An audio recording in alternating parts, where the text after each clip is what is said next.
I think that there was always this interest of things that felt a little bit close to home in terms of people connecting, but also something or disconnecting too, but also something that felt a little bit outside of reality, something that's a little bit far out, or in whether it's surreal or there are monsters, or there are things that are mutated or differentiated.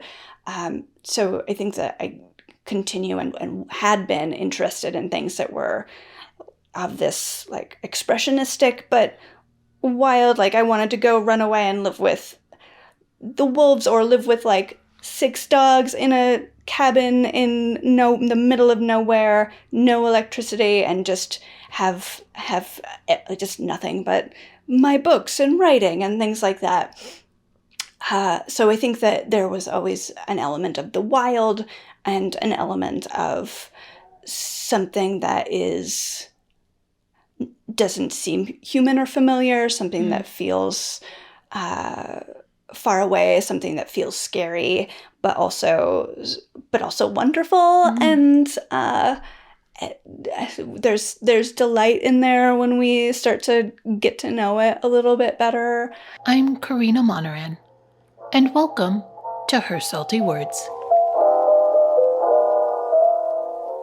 I'd like you to meet Heidi Kraay. Heidi is an extraordinary human. She is a writer, a performer, a mentor, a teacher. Heidi is also a seeker of knowledge. She is curious about the human experience. She is in constant exploration of what it means to be, to face the dark parts of ourselves. Is it scary or is it delightful? Heidi is not afraid to face the dark parts of being human. She observes them, asks them questions, turns them side to side, creating art through their angles and shadowed spaces. To know Heidi is to journey into self-discovery. So good to be here. Oh, it's great to be here too, and I'm just excited to be able to ask you and probe you with all these questions and just dig deeper into the awesomeness you are as a human, and be able to not just share, but have that more human connection, because I've always wanted to know you a little bit more. So I'm just grateful that you're open and have time and want to kind of dive in. Yeah, it's my delight and honor. And it's good to see you again. It's been so long. Yes, because when I saw you the first time was in Viewpoints.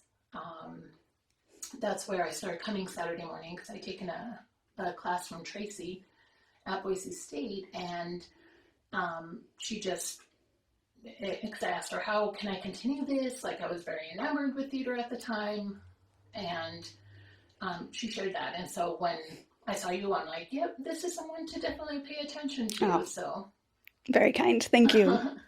Truth. But okay, let's dive in, and we're going to cuss and discuss a whole bunch of great things.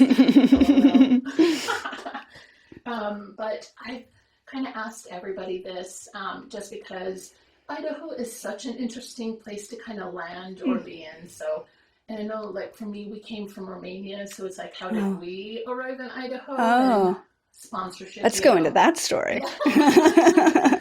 So it's kind of like, wow, of all places, Idaho. And it's not in any way meant to like diss or anything. It's just interesting because there's so many other options as well.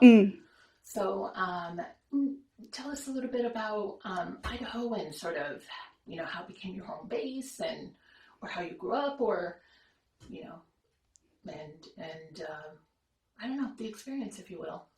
Sure, yeah. So my family is military. My dad was a naval aviator and in the Army before that. So we moved around a fair amount before I landed here. And when we were about to move here, I got that question a lot too, like, why Idaho? And we didn't move out here because of his job necessarily. At that point, he was moving to work in Fresno, teaching people how to fly F-18 something something.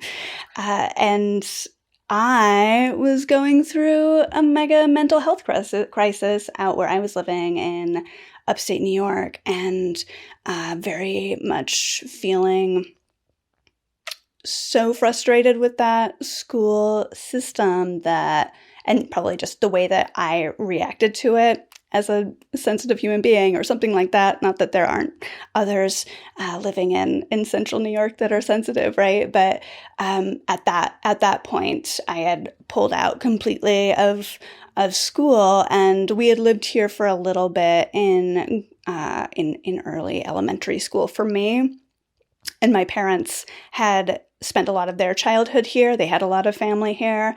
And so in a lot of ways, I came here at the end of my high school time just to start over, restart, but then you take yourself with you wherever you go.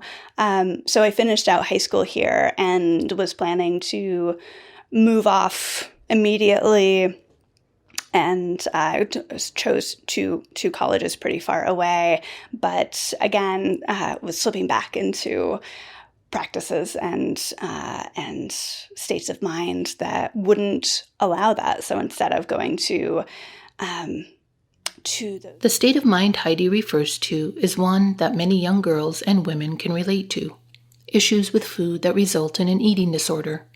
Instead of avoiding the emotional layers that come with it, Heidi chose to seek treatment and explore options that would offer the ability to navigate in the direction she wanted to go, creatively and professionally. It was a challenge, trying to find the right job that would offer the financial stability needed to discover who she was becoming as a young adult while continuing to pursue her creative side.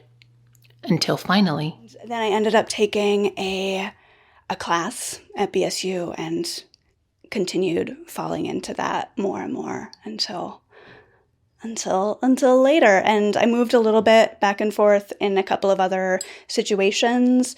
Went to school in San Francisco, but a lot still kept me here and working here and so forth. So I hear you on that, and it makes sense going from New York to the other side of the country, because it's like one extreme to the other, if you will, one extreme side of a city, and then go to another extreme, which would be more of the conservative. I'm not sure where in New York it is more conservative, but even the space itself, it makes, there's, I don't know, something that makes it feel warm and familiar in terms of why you would want to have that much space in between.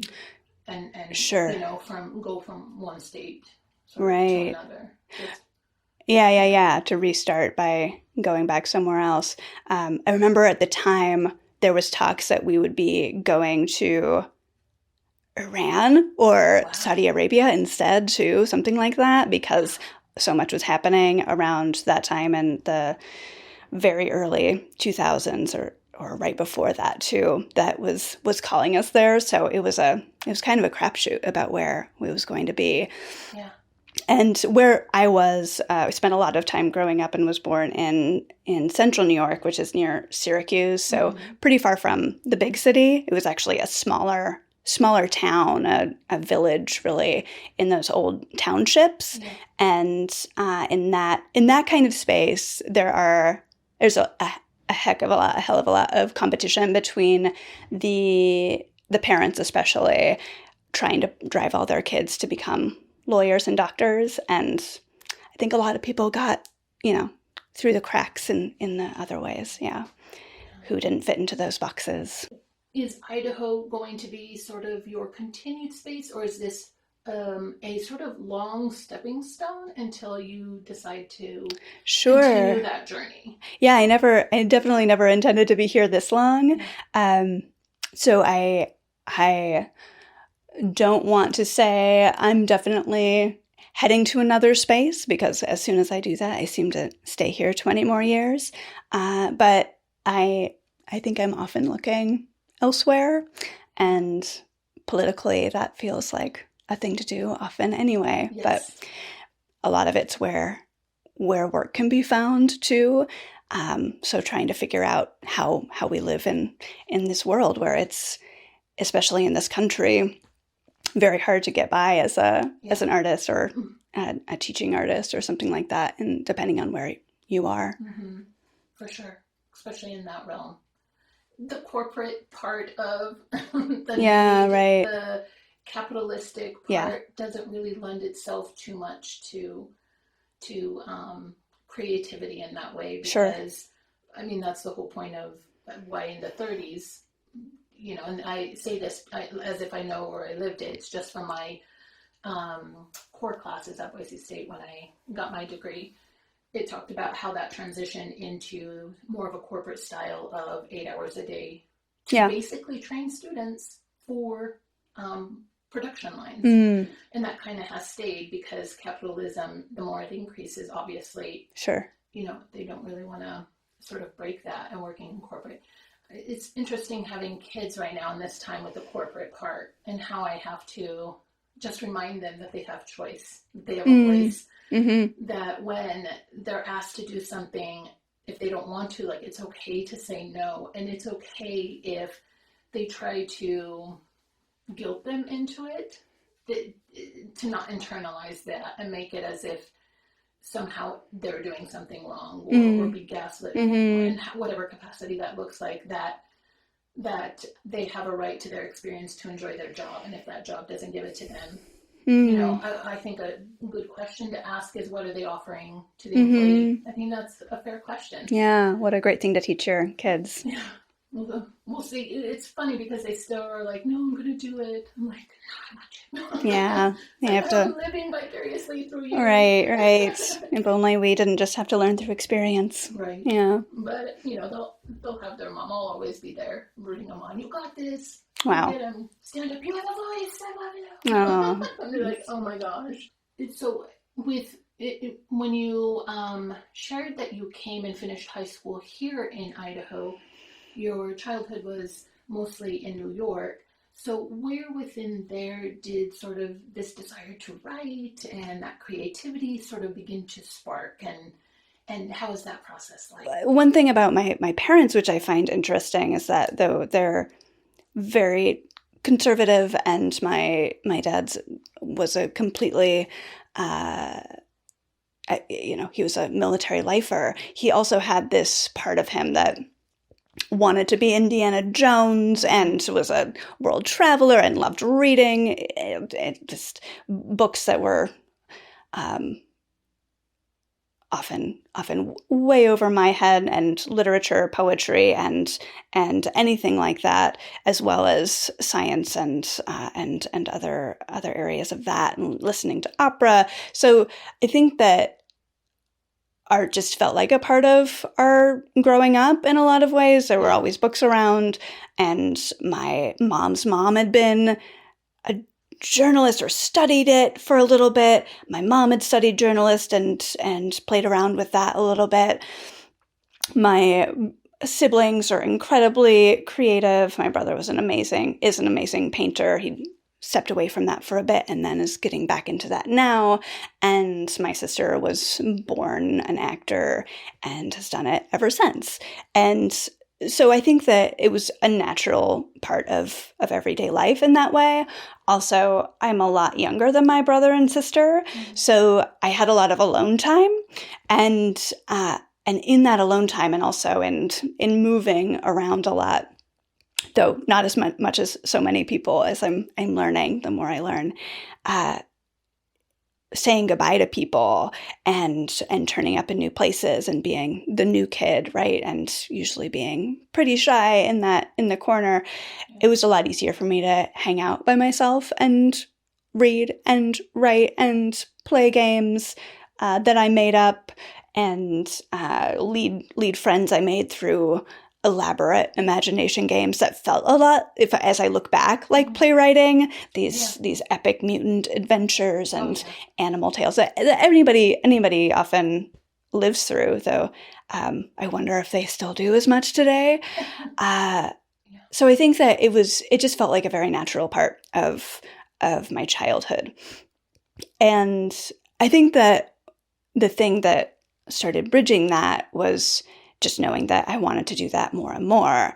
I had the days that I was going to be a veterinarian, but then not very much long after, I got some elementary school teacher said to my mom, she's really good at writing. And I said, that's what I'm going to be. And I think I was 12 or 11 or something like that in that matrix. And I think it just is something that I continue to coax, and that though there was some resistance, as there often might be from family now and then, saying this is going to be a really hard path for you, it was one that it was never outwardly discouraged as much as my dad wanted me to be a scientist, but it wasn't something where I felt like I had to run away from home in order to keep writing or doing those things, as long as I could find some other way to feed myself too every now and then. Mm-hmm. I think, am I getting close to your question? Yes, okay, yes. Great. I love that. Wow, it's wonderful because you were allowed to sort of discover that through having a lot of that alone time to be able to be creative. Yeah, absolutely. And in so many ways it was encouraged and still is. So there's that. And I think that, yeah, it looks different for everybody, but you can always look back and see, like, the moment my dad was driving me to graduation saying, it's too bad you were not taking you to get your biology degree. But I think that along with that, there's a lot of just putting up with me. I think that in so many ways, they just wanted me, after putting them through hell through my high school and at least mid-20s, a little bit beyond, just wanted me to survive and be okay. And if writing is what I need to do that, then they're glad to have me keep doing that. Nice. You're describing a lot of the moments. Having that alone time reminds me of Generation X. That's the generation. Yeah. Which is a very resilient generation, because we were the generation that was told to go outside once we woke up, ate breakfast. Yeah, totally. And you fended for yourself. Yeah, absolutely. And then you came home, and there was a lot of alone time. So our ability to kind of, come in and out of those spaces. Mm-hmm. And there's a lot of creativity there. I mean, the 80s were like the best. I love that block of history, decade. Yeah, just good music, and the feelings that were all there. I think there was a unity, and I think that's what it is about the generation, is that we have an understanding of each other without having to know each other. We get it. Like, you walk by, it's like Harleys when they drive, when they're zooming, they're like thumbs up. They don't know each other. And I'm assuming this, obviously, or like Jeeps do. I hear it's a family. Once they buy it, they like wave to each other, even though they don't know each other. Yeah. So there feels like a familiarity and a kindred spirit in that, with, although you're not a part of that generation, that experience of being able to navigate through those spaces. Right. Also, makes sense in lending to your resilience. Oh, yeah, I suppose. Yeah. And I'm not Generation X, but I'm a very old millennial. I'm on that, like, really cuspy end. I wasn't even sure what generation I was for so long, because it's in that weird gap in between. And my siblings are both Generation X. And so, yeah, we were definitely raised in that get out of here and come back at dark kind of mentality. Yeah. A lot of unleashed childhood, which I'm so grateful for. Yeah, I hear you on that. That part, I look back in fondness on mine. Yeah, there were others that were but I really enjoid that part of it. That there was a freedom there, and that space that you're saying. I hear Xennials, XENNIAL. Oh, I've never heard that. Yeah, that. Thanks. Yeah, it's like a 79 to 83 or something like that. Yeah. Okay. I guess I'm 1 year older than that, or 1 year younger than that. So, still. But, and this is just an article. It doesn't mean that that's fact. I know. Yeah. I think it's that personal experience for everybody. and how it Yeah. can connect and bridge across. Sure. Totally. So, what were some of the books that you really enjoyed, and how did those influence sort of that creative side and sort of either affirm or kind of project you toward a direction or genre you wanted to go in? Yeah. I mean, everyone in the family read a lot and reads a lot. I think that starting young, I mean, there were a bunch of little books here and there, but some early ones like Roald Dahl was a big factor early on. I think of Maurice Sendak that I am getting towards more now, perhaps even, and a little bit then, but just really now appreciating his idea of the visual poem. A little bit later, I got really into the Russians and Dostoevsky and Pushkin and Gogol and some of the others.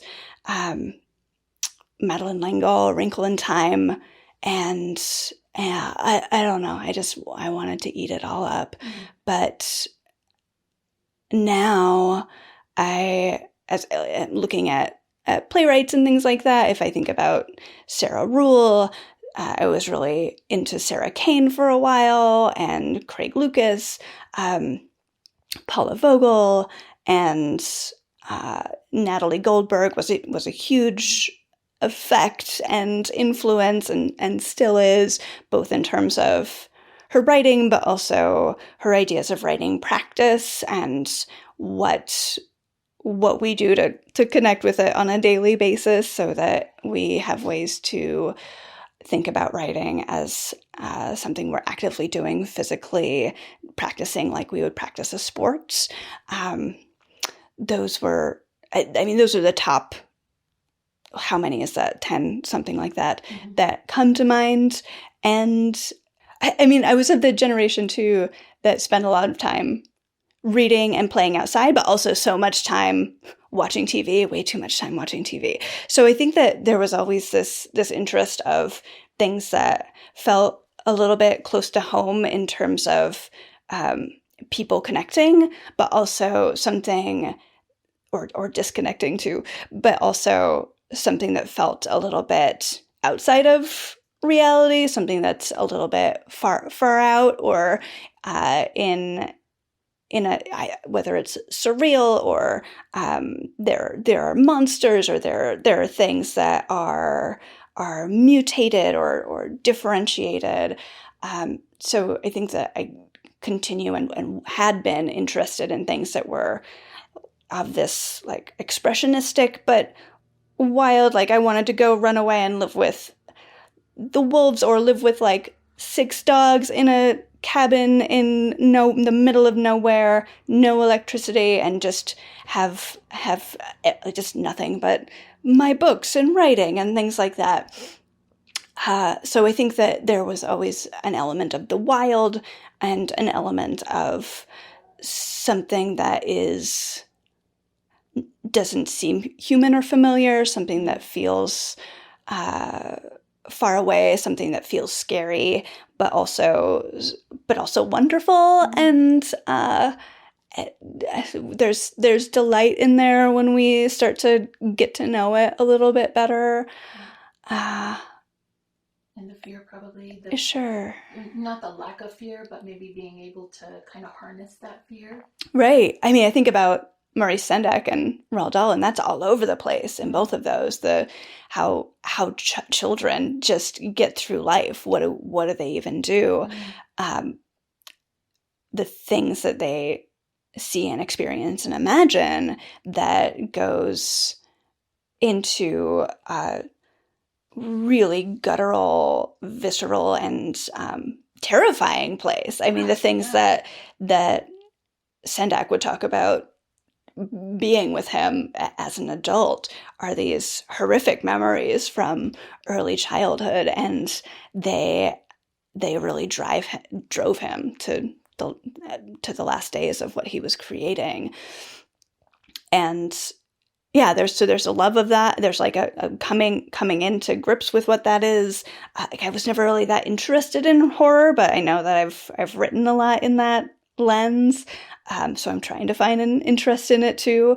But I think that so much of it just comes from like the things that we experience and then interpret into whatever my brain does with it, which often makes it this radical beast of a thing. And so like how do we engage with this thing that feels so foreign to us? And I think that even like the very poetic of writers like Rule and Vogel look at that, and that they might frame it in a way that feels,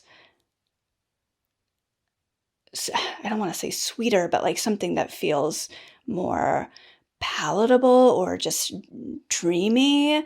It's also this other world that lives within this world that we're in.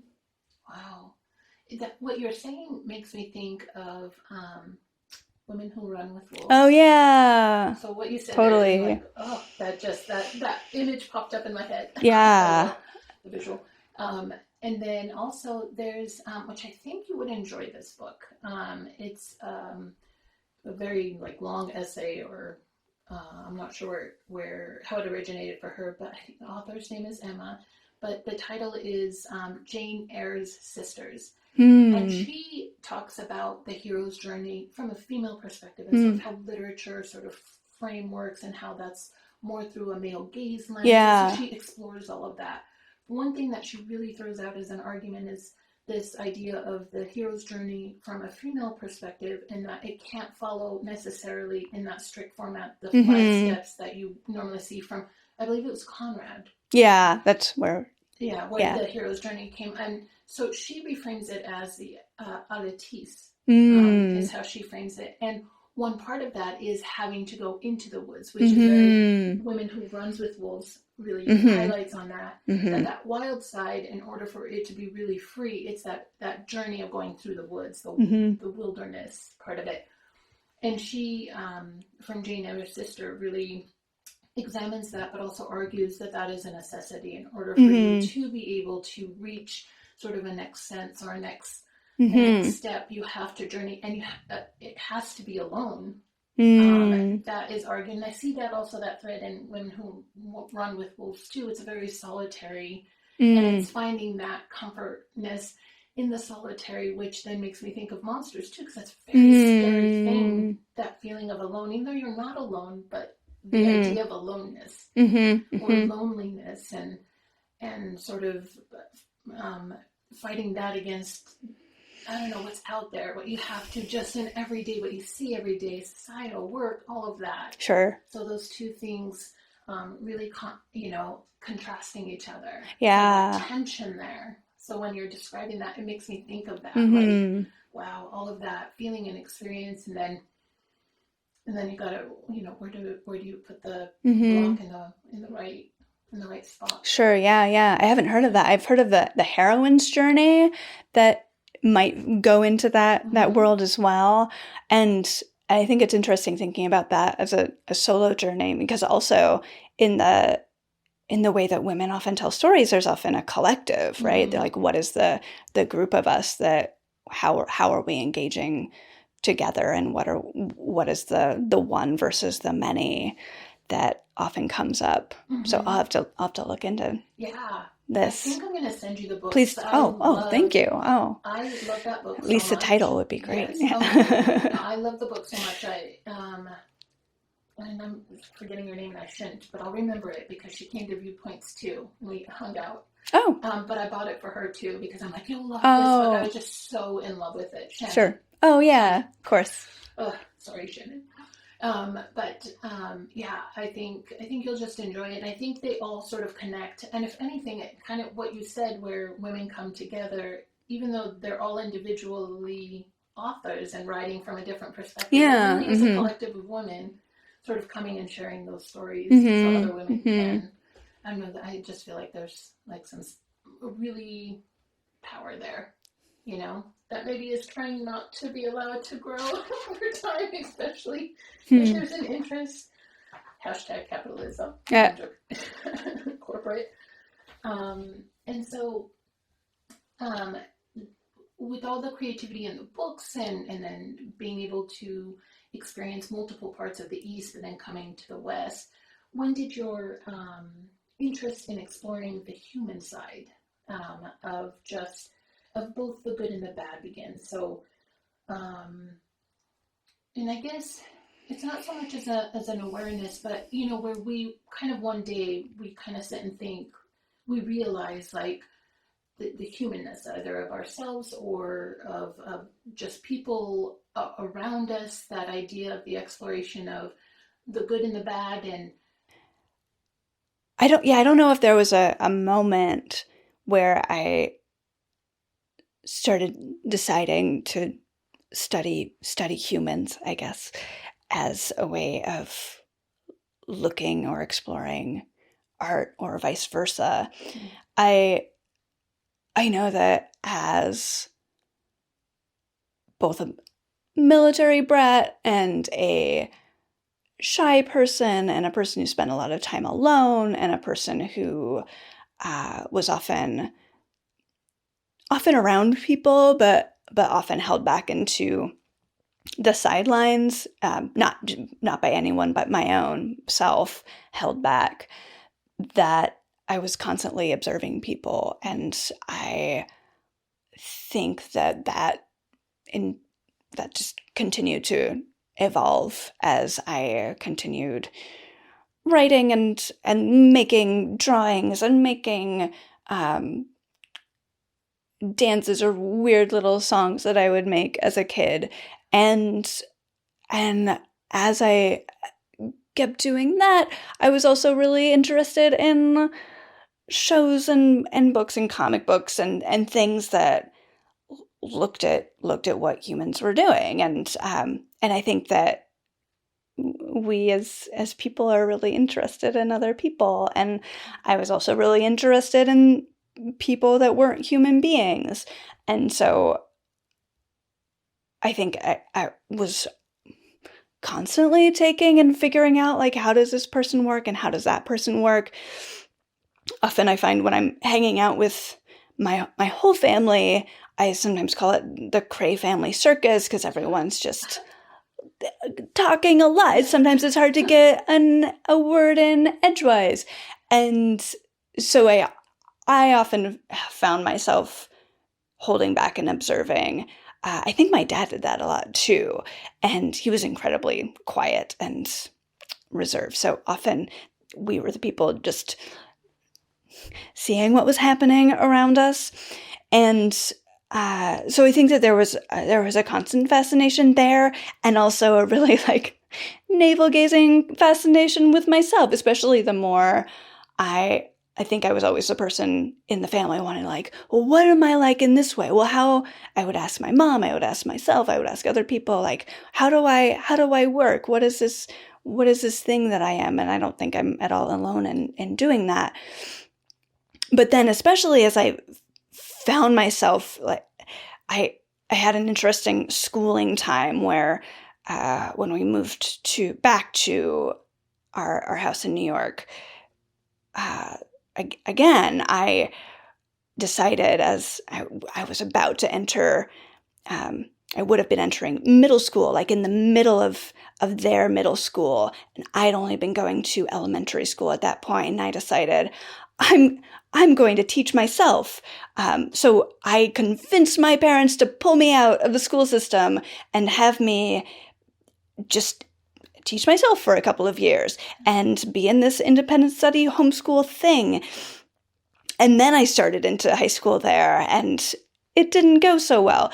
So being that kind of outsider person there, or feeling like it, feeling things happening and starting to take a turn into things that were not helpful for my body, that were not helpful for my feeling like an outsider and trying to navigate those feelings within the mind and body, over time created the space for Heidi to begin examining the connection between brain and body. How can one empathize with a fractured character, particularly when that fractured character is within you? Heidi used and continues to use writing to pull the myth, the metaphor, the monsters together to attempt connections across difference. The result has been plays that include Unwind, Hindsight is 2020, See in the Dark, How to Hide Your Monster, New Eden, Me and My Shadow, Kilgore, and many more pieces of writing. Through all of that, and then skipping out of the first year in that gap year, but not to do anything but like try to survive, and heal.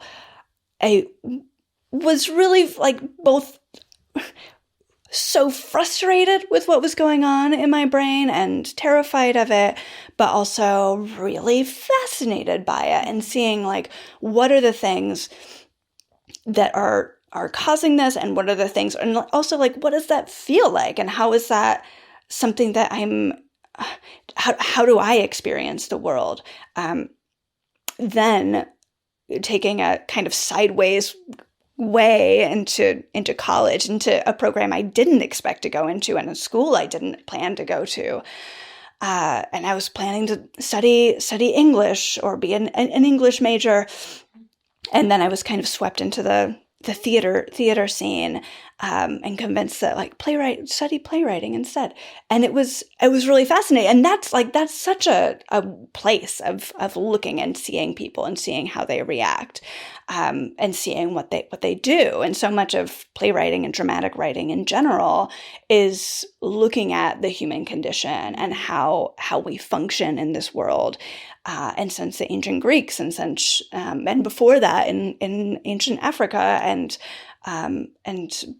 who knows where else, we've been trying to figure out like who are we on this planet, and how do we live with the gods or the other creatures that live here, and the creatures that grow out of the ground, and how do we all interact with that? So I think within that program, I spent a lot more time just figuring out how other people tick, especially, and there was such a push into realism in that particular program that took me more out of what I would probably go into naturally, that may have been good for me. I think that in terms of learning about the box that we can live in, so then we can live outside of the box, it's helpful. But one thing that definitely did is have me look almost in the scientific way that like traditional quote unquote dramatic theory can do, and see like, well, this person is doing this. Why did they do this? What do they want? How are they trying to get this? Yeah. And in that way, I feel like theater itself can be such a practice and a study of living, and how are we trying to make it through whatever this thing we're in, whatever story we're in. Later, after that program, and just spending some time both experimenting a ton in my own forms and the things that I wanted to do, and also going on a ridiculous adventure, that it changed me in a lot of ways. I after that, going to this graduate program that is all about not just what is the art form that you're looking at, but also how does it intersect and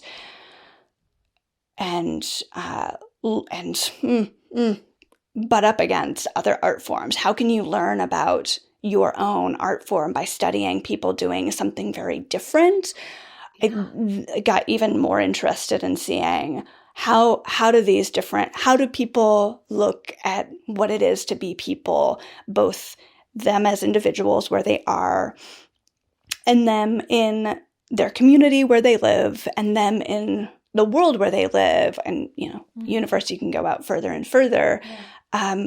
So how does this whole cultural identity that we all have, regardless of where of our upbringing and how we might think that we don't have a cultural identity, how does that impact where we're coming from and what we do and what we think and how we think, and what are the questions that are going to keep driving that? So that was a whole bunch of word That was so word good. vomit. No, So I I hope there's something in loved there. every single word. There's Okay. like it's very rich, and I love where it began because it's kind of like you're treading through the feeling anyway of the experience that you described was like treading through going into something new. Even the forest, if you will, like the teeth Right. or the heroin, or and you're trying to see, where is it safe to tread, and then discovering, and then Mm. all these obstacles that come, and what's at stake, Mm-hmm. and how am I going Mm-hmm. to continue going forward, and I see potential over there, but you want to come out on the other side, but there is an other side. What is the other side? But I want to Mm. keep going, and you don't want something to end. You want it to transition into more evolvement and Mm. more of that journey and exploration and the depth and richness of it. Yeah, I You do know? now anyway. Yeah, Yeah. for a time I knew I wasn't going to make it to 30. And, but I think that finding curiosity now, both about who is around me and what is around me, and just kind of a term I heard recently and love, an unconditional friendliness Mm. toward myself and others, and others being both other human beings and other non-human entities all around us. So one thing that I think that helped this is both the like feeling truly at home for the first time in an academic environment where I was going to school in San Francisco at California Institute of Integral Studies. Mm-hmm. It's it was such a invitation to curiosity and what every different person's voice is wanting to explore. And between that and going to this, probably the school that I felt most at home, which was an elementary school in Juneau, Alaska, that had a such a probably the most multicultural experience I had in a school before that time, that tried to teach us both how to eat with chopsticks from Japanese teaching assistant, have week-long explorations of the Tlingit tribes and nations games that they practiced, and festivals of the Chinese New Year. It was such a land of diversity and enrichment in terms of not just who was around, but how that education was explored. I remember doing things that I never did after that in a school program for many years. And I think that, like, I always think about going back there, and I have, but like going back there also mentally, like what is that place, that kind of rainforest where we can explore what it is that we are and what we can be. And I think that those nurturing environments was really pivotal. Mm-hmm. Also, I've learned that a ton of theater directors and other people involved in the theater, and Bogart including, grew up in a military lifestyle. Wow. And like her family was all naval colonels and admirals, actually. And I think part of it is that it's being a third culture kid, as you may have been as well, as coming from Romania, that person that is just on the outside, that is having a somewhat different experience than their parents and then the people around them. Mm-hmm. And coming in and being, even if it's just for a little bit, that new person, that we have to figure out what it is to live in that area and to live in that particular culture, because every time we have a new group of 5 people, it's a different culture, mm-hmm. right? Mm-hmm. Take one person away or add another person, and it's a completely different climate. Yeah. And so between that, and also I think part of, I realized recently, the way that we are taught to conform so much, helps us live in the theater world. So both like having new families all the time, but also it really primes us for that yes and mentality, for better or worse. Right. I love that. That's fantastic. Oh, I love it. Yeah, so rich, so good. I don't know. I never, even though I came from Romania, when you say that about the cultural, I there is culture. I have to acknowledge that because we come from another country. We were, there's a story there. So there's culture in our house. 5 acres. My parents always said, "You're in Romania." Right. Outside of this, you're in America. So everything was communism in our home, essentially. Wow. But it is, and that new person or that different person in school for me was always interesting in elementary because the kids would tell me to go back where I came from. All the time. I would hear that all the time. And because we were the only Romanians there. And I don't know why we looked, we were different because we were poor too, but the people were poor too. And I was white like that. Like, what did I look that was just so different? I always was so confused about that. That you're telling me to go back where I came from, but I'm white like you. Like, what? Go where? You came from Europe too. Like, so it's always, that always, sort of stuck with me. So it's just, interesting how, but I love that, that sort of explanation of when you have a group of people, one goes out, one comes in, it's a different culture because of the new energy and the new personality that comes in and how everyone has to sort of shift and then yes and to sort of keep it going, and then, and I can see, that little bit of sense of conformity because everyone sort of has to adjust and that idea of adjustment, there's a conformity there because everyone has to shift a little bit. So that movement of shifting is a conformity in some way, even though it's not specific or it has to be corporate or top down, a set down, right? Or a set sort of way. It can only be this way. It's just a shift. It still has to shift, conform to allow another space, So it's just interesting because conform is so concrete, it feels like. Used in an abstract setting and it doesn't feel like it should work, but somehow they make it work. I don't know, the words together, it's such a oxymoron in my brain. Conform? Yeah, the word conform and that idea and the action of it. And then the adjustment made in order, to bring new space in and sort of the ebb and flow of that. And it feels like conformity doesn't allow, it's a very concrete, in my brain, that's how I hear it and see it, and it feels very like, no, I'm not going to move. But yet it still shifts. It still moves. So, you know what I mean? Yeah, it's the most insidious kind. That's around us all the time. Yes. We don't realize. Yes. Yeah. So, very interesting. I love that.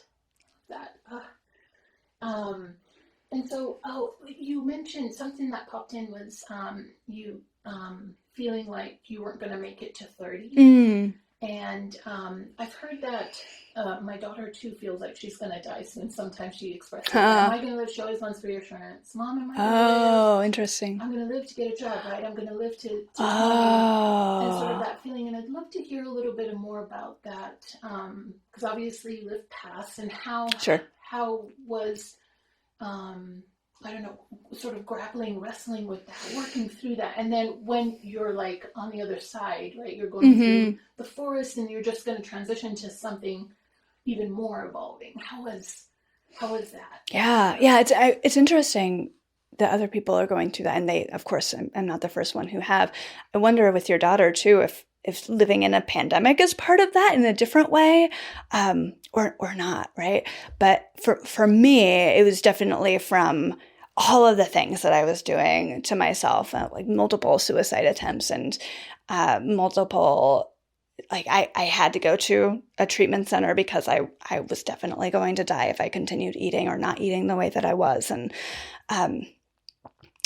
And then like later after that, just whatever the mode of self-destruction that I could choose, drinking and sex and other things that were reckless, going with a sociopath con artist guy that I was sure it was like, this is the person for me. And I'm like living like I'm in a cult with this guy in a van, and we could have died so many times.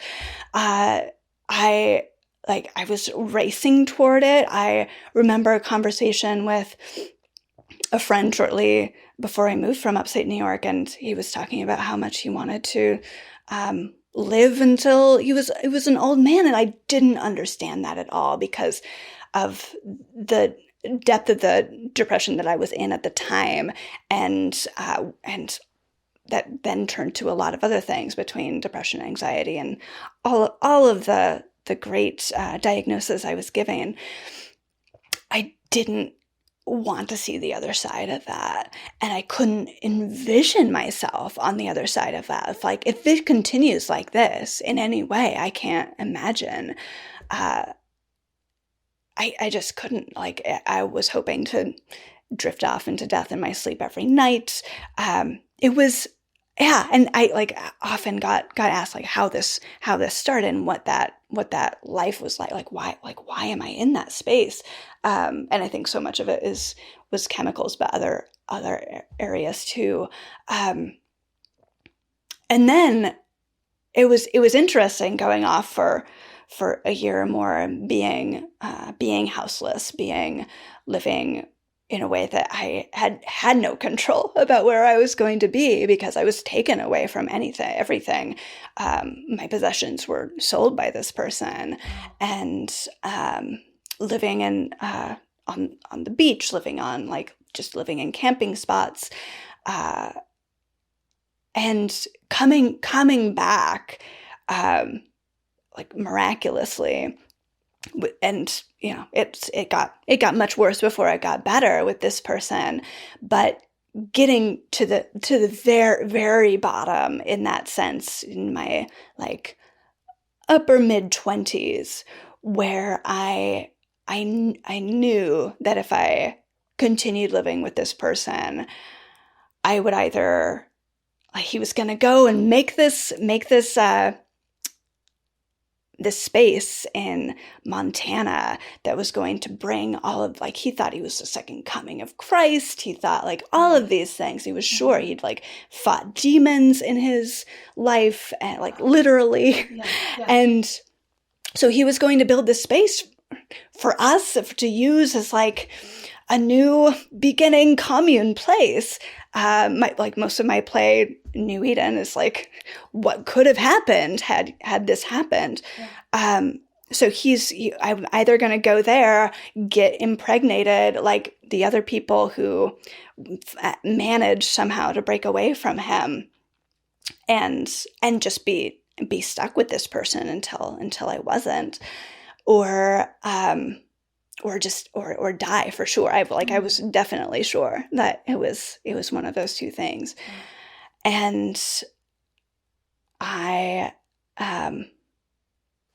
was through writing practice that I started in the fall before the autumn before I woke up, that I for the second time picked up Natalie Goldberg's Writing Down the Bones and then Wild Mind. They came together in this book, and I read through it as I had when I was 16, but I didn't take it seriously then. I read it, and I did some of the exercises and I enjoyed it, but her rules about writing practice in terms of write without thinking, write without censoring yourself, and don't worry about spelling or grammar or even making sense, and write in a way that you don't stop your hand from moving. All of those go for the jugular. For the first time, I started writing every day like that. Every time before that, I was editing so much more than writing. And I think a lot of the way I was taught to write was that just everything was wrong. And so just have to make it right. And so in this way of practicing, whether it was 10 minutes a day before we would go off and paint houses, and before he ruined that job, I kept writing and writing through all of the abuse that also was going on, mostly verbal, but other kinds as well, especially being like taken away from your family and loved ones, and told that they're terrible people and you can't go see them. Because they're going to take you away from him. Imagine that, right? So writing about this, just writing about what was happening in this, like, what I later called the Gulag House, we were back in Eagle, Idaho, in this awful little rental that we couldn't even afford, that my parents were like hemorrhaging their own money to keep us alive by renting this place for us.